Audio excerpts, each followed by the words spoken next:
Jadi jangan pernah putus asa dan jangan pernah malu, ragu, terus melangkah dan yakin atas pertolongan Allah. Saya mau luruskan, di sini yang hebat bukan Pak Ihsan, tapi Allah yang memudahkan jalannya itu.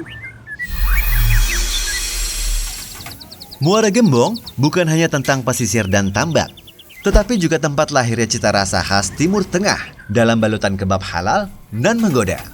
Adalah kebab Abacia, usaha shawarma kebab khas Saudi Arabia yang mulai dirintis sejak 2007. Dulu dijajakan dari mobil ke mobil, kini telah berdiri 2 gerai tetap di Muara Gembong dan Babelan. Di balik kebab ini ada sosok Pak Ihsan yang kini mendedikasikan hidupnya untuk agama dan dakwah sunnah di Muara Gembong. Sebagai pembina Yayasan Anas bin Malik, beliau menanamkan nilai-nilai kejujuran dan kehalalan dalam usaha. Kisah perjuangan beliau dituturkan oleh sang adik, Bapak Hasan Basri, yang menyaksikan langsung perjalanan jatuh bangun sang kakak membangun kebab Abacia dari nol. Sebelumnya mohon maaf, saya mau memperkenalkan diri saya sendiri. Saya adalah Hasan Basri. Saya salah satu adik dari Pak Ihsan. Termasuk orang yang tahu perjalanan Pak Ihsan ini seperti apa. Dulu beliau ini adalah seorang, ya mohon maaf, dulu kan. Jadi dulu itu Pak Ihsan ini adalah seorang musisi kan, pengamen jalanan. Dan beliau alhamdulillah diberikan hidayah oleh Allah untuk mencoba peruntungannya berjualan. Dari pengamen, dari musisi terkenal, dia hijrah ke pedagang. Dan inilah muncul Abacia ini. Dan Pak Ihsan ini lebih dikenal dulu ini mungkin anak yang bandel. Dan ya kalau bahasa kasar itu preman lah. Preman jalanan itu. Yang hobinya tukang berantem. Jadi makanya banyak warga Muara Gembong ini, apalagi kampungnya itu, dia nggak menyangka Pak Ihsan bisa seperti ini gitu. Dia punya kegigihan dan ketekunan bahwa dia benar-benar ingin bertobat dan ingin menjadi manusia yang lebih baik buat masyarakat. Nah, Pak Ihsan ini adalah orang yang benar-benar istiqomah, Pak, sampai saat ini. Dan beliau tidak pernah menyerah ketika usahanya ini dalam mengalami kebangkrutan. Bahkan beliau sempat dikejar-kejar oleh penagih yang berinvestasi dengan beliau. Terus juga beliau tetap gigih untuk membangkitkan usahanya. Dan alhamdulillah sekarang beliau sudah mulai mencoba membangkitkan kembali Abacia ini yang sudah 15 tahun vakum. Jadi pengalaman kita selama kita mendirikan Abacia ini itu melalui perjalanan panjang. Pada saat itu kita bingung untuk berkegiatan atau berdagang apa gitu kan. Nah, muncullah ide kebab ini. Di mana kebab ini pada saat itu memang masih kedengarannya itu agak belum, orang banyak yang belum paham ya kan. Apa itu kebab. Jadi kita ini mencoba peruntungan di bisnis ini kan.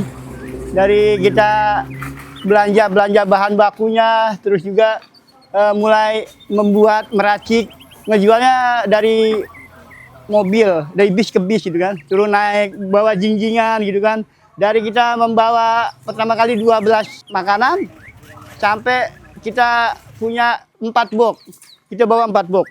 Satu box itu isinya 12. Beriringnya waktu, kita sampai punya beberapa cabang, yang dimana cabang itu ada yang di Medan, di Padang, dan Kalimantan.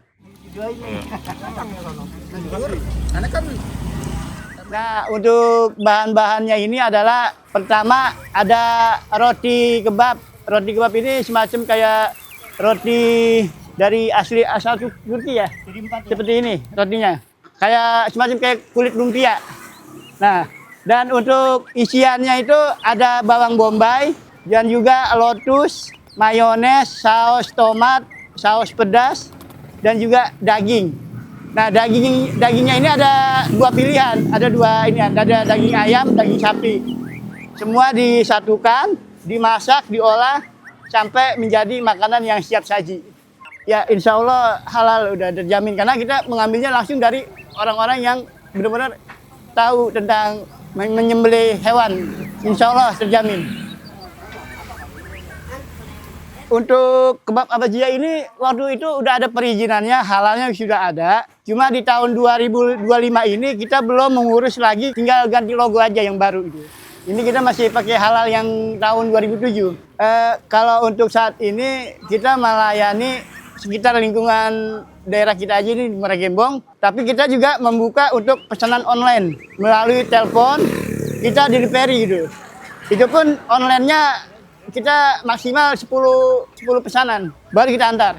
Kalau untuk yang jauh, insya Allah nanti ada cabang-cabang lagi gitu. Dan kalau untuk masyarakat setempat sini, ya alhamdulillah mereka antusias dan sangat mensupport dan mendukung. Bahkan pemesanannya pun kadang ada yang pesan 5 sampai lebih gitu kan. Alhamdulillah responnya positif. Kalau untuk omsetnya di daerah Muara Gembong ini, karena ini kan masih pedalaman ya Pak ya. Jadi omsetnya itu masih di atas 500.000 per hari. Alhamdulillah ramai. Sekarang ini kita nggak sembarangan menerima franchise gitu. Karena kita belajar dari pengalaman dahulu sampai kita harus jatuh gitu. Gitu. Jadi sekarang kita berusaha sendiri. Jadi udah lama ya, udah 15 tahun yang lalu. Jadi kita sedikit banyak yang ingat gitu. Mereka ini kebanyakan cuma mengambil manfaatnya aja gitu. Tapi nggak bisa bekerja sama. Kebanyakan kayak gitu. Itu yang membuat kita jadinya kita mengelola sendiri. Untuk protokolnya kita di sini menjaga, kita dibikin aturan. Jadi kita harus bersih dan juga rapi, jangan lupa pakai sarung tangan. Ya memang peraturan kita di sini adalah mengutamakan sholat. Ini kan masih lingkungan keluarga ya. Jadi kita minta tolong dengan warga-warga komplek yayasan untuk menggantikan kita yang mau sholat. Jadi jangan sampai gara-gara dagang kita meninggalkan kewajiban.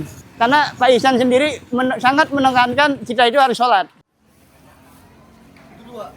Usaha ini memang kita niatkan awalnya untuk mendukung atau mensupport untuk yayasan. Di mana yayasan ini memang benar-benar sangat membutuhkan dukungan, support dari donatur-donatur yang ingin membantu. Karena memang ini yayasan ini memang baru merintis Pak. Jadi benar-benar butuh disupport. Nah, kita usaha ini insya Allah akan mensupport itu. Kalau ini di bawah naungan Yayasan Anas bin Malik. Nah, Anas bin Malik ini menaungi kegiatannya itu adalah semacam kayak pendidikan dari PAUD, TK, SD. Terus juga rumah tapis dan TPQ. Dan juga Yayasan Anas bin Malik ini bergerak dalam bidang sosial. Sosial itu bergerak dari tahun 2001. Kalau untuk ajarannya ini baru 4 tahun, berjalan 5 tahun ini. Berjalan 5 tahun. Harapan kita ini bahwa style ini mudah-mudahan berkembang pesat dan membuka cabang-cabang di tempat-tempat lain yang lebih ramai dan bisa mensupport langsung kegiatan yang ada di yayasan ini. Teman-teman yang ingin membuka usaha tapi ragu, kita ambil dari perjalanan Pak Ihsan ini. Pak Ihsan ini adalah seorang yang benar-benar tidak pernah mengenal lelah dan tidak pernah mengeluh. Dan dia yakin bahwa ada titik terang di ujung sana yang siap mendukung saat kita masih berusaha. Jatuh, bangun terus sampai beliau sampai saat ini. Beliau ini adalah pendiri dari Yayasan Anas bin Malik.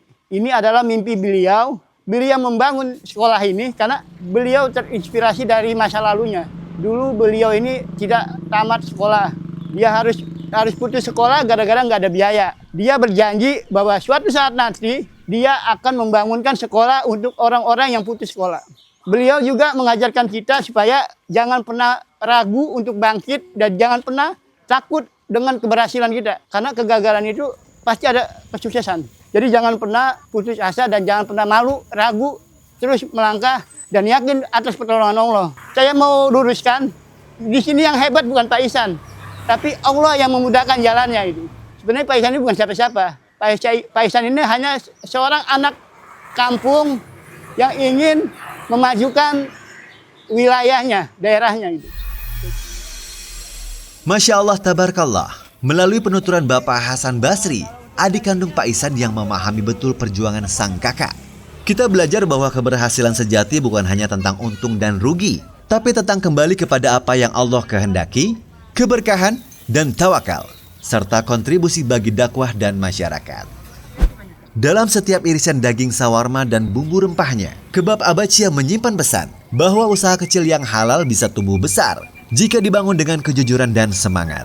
Semoga kisah ini menginspirasi, menguatkan, dan membangkitkan semangat usaha kita semua. Sampai jumpa dalam episode berikutnya, hanya di Inspirasi Usaha Muslim Roja TV. Saksikan Inspirasi Pengusaha Muslim, program yang mengangkat kisah nyata para pelaku usaha muslim. Temukan strategi halal, inovasi bisnis, dan motivasi dari mereka yang membangun usaha dengan perjuangan yang menginspirasi. Inspirasi Pengusaha Muslim, karena bisnis bukan hanya soal untung, tapi juga tentang keberkahan.